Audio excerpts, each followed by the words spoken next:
Hello guys, welcome to this platform. Guys, इस video के अंदर हम लोग बात करेंगे future retail, basically future enterprises limited के बारे में बात करेंगे।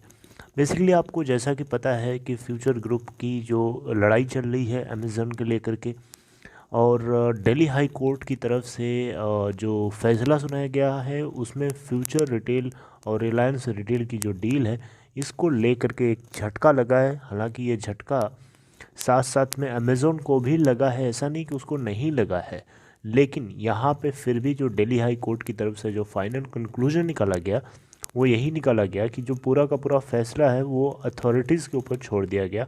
यानी सेबी हो गया, एनएसई एंड बीएसई हो गया, ठीक है, स्टॉक एक्सचेंज हो गया, मतलब इन लोगों के ऊपर फैसला जो है छोड़ दिया गया है। मतलब ये डिसाइड करेंगे लॉ को सेटिस्फाई करते हुए।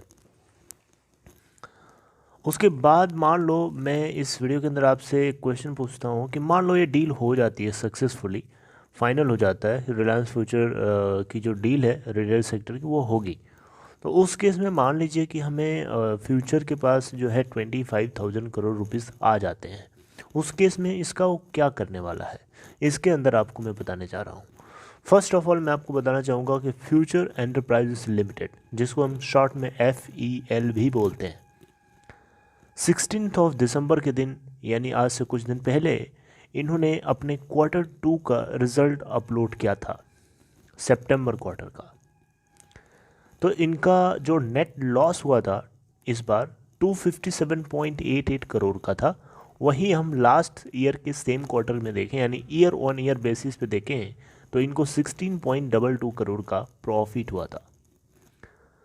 और यहाँ पे कंपनी ने अपडेट करते हुए बताया कि जो फ्यूचर एंटरप्राइजेज लिमिटेड है वो अगर रिलायंस के साथ जो डील है अगर उससे 25,000 करोड़ रुपीस आ जाते हैं तो उसको वो क्या करेगा, नॉन कन्वर्टेबल डिबेंचर्स होल्डर्स को इंटरेस्ट पे करेगा। ठीक है, जैसा कि आप यहाँ देख सकते हैं, future enterprise limited also said that it plans to repair its plans to prepay NCDs from the proceed of 25,000 crore deal that involves the sale of its retail and other businesses to Reliance Industries Limited। जैसा कि आपको पता है कि 25,000 करोड़ रुपए जो इनको मिलेंगे, इनके अलग अलग बिजनेसेस को एक सेल हुई है रिलायंस रिटेल सेक्टर के, रिलायंस रिटेल वेंचर लिमिटेड को।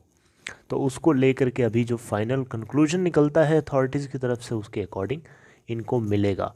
तो ये बेसिकली उसको प्लान कर रहे हैं अपने नॉन कन्वर्टेबल डिबेंचर होल्डर्स जो हैं उनको इंटरेस्ट पे करने के लिए। और प्री पे का मतलब ये पहले उनको पे करेंगे, यानी प्रायोरिटी, ये उनको प्रायोर बनाना चाहते हैं।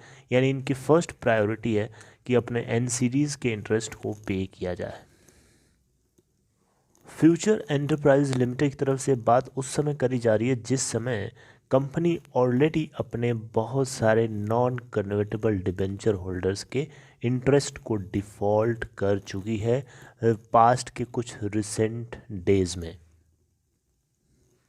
ऐसा क्यों? ऐसा इसलिए क्योंकि कंपनी जो है बहुत हैवी डेट से गुजर रही है, और उसके पीछे कारण आपको पता है, कोरोना वायरस से जुड़ा हुआ पैंडमिक, जिसकी वजह से इनका बिजनेस वैसे भी लॉस में था और ज़्यादा लॉस में चला गया। तो फाइनली ये ओवरऑल ऑर्गेनाइजेशनल प्रपोजल के रूप में ये चाहते हैं कि अपने नॉन कन्वर्टेबल डिबेंचर्स को पे किया जाए पहले। तो उनमें से एक है नॉन कन्वर्टेबल डिबेंचर XV, यानी debenture held by debenture holders of this meeting. ठीक है, और वेनेसडे को इन्होंने इन्फॉर्म भी किया था, यानी 16 दिसंबर को इन्फॉर्म किया था कि जो किसको इन्फॉर्म किया था, एक्सचेंज को इन्फॉर्म किया था कि जो इनका रेवेन्यू है ऑपरेशंस के जरिए, जो इनका यानी टॉप लाइन जो इनका अर्न हुआ था Q2 के लिए, वो था फिजिकल ईयर 2021 यानी सितंबर 2020 की बात कर रहा हूँ। तो इनका जो टॉप लाइन आया था 117.46 करोड़, यानी इनका जो नेट रेवेन्यू आया था 117.46 करोड़। जबकि अगर हम पीछे के क्वार्टर, लास्ट ईयर के सेम क्वार्टर की बात करें तो 1323.19 था। तो आप देख सकते हैं काफ़ी ड्रॉप हुआ है इसके रेवेन्यू में। और वहीं अगर हम बात करें एक्सपेंस को लेकर के, तो इस बार इनका एक्सपेंस काफ़ी हद तक रिड्यूस होता हुआ दिखा, 387.87 करोड़। वहीं हम लास्ट ईयर के सेम क्वार्टर में देखें तो 1307.39 करोड़ था। तो कंपनी ने काफ़ी अपने एक्सपेंसेस को रिड्यूस किया है, लेकिन अपने टॉप लाइन को यानी इनके अपने रेवेन्यू को मेंटेन नहीं कर पाए, जिसमें काफ़ी ज़्यादा ड्रॉप हम लोगों को देखने को मिला। तो जो बोर्ड है वो बेसिकली एक रेजोल्यूशन पास कर दिया है 3,80,000 स्टॉक ऑप्शंस को ग्रांट करने के लिए अंडर FELESOPS।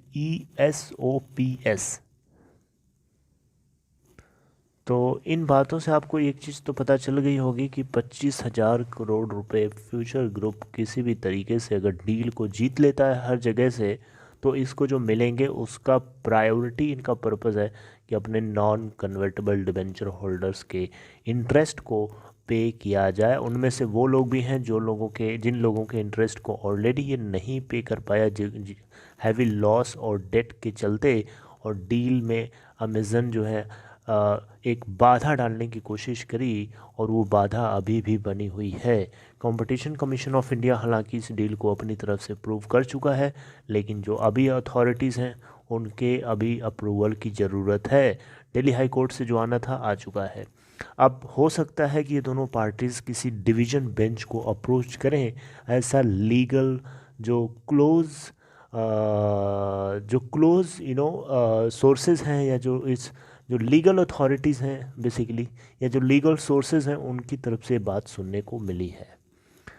तो अब आपको ये चीज़ तो पता चल गई होगी। आई होप ये चीज़ पहले भी आपको पता चल गई होगी। मैं थोड़ा सा आपको डेट अपडेट कर रहा हूँ, क्योंकि बहुत सारी चीज़ें होती हैं, उन चीज़ों के बीच में थोड़ा सा टाइम की थोड़ी शॉर्टेज आती है, जिसकी वजह से मैं थोड़ा सा आपको लेट कर पा रहा हूँ। हालांकि कोशिश करूँगा कि ये जो डिले है रिड्यूस हो, कम से कम रहे, ताकि आप लोगों को चीज़ें क्विकली पता चल पाएँ।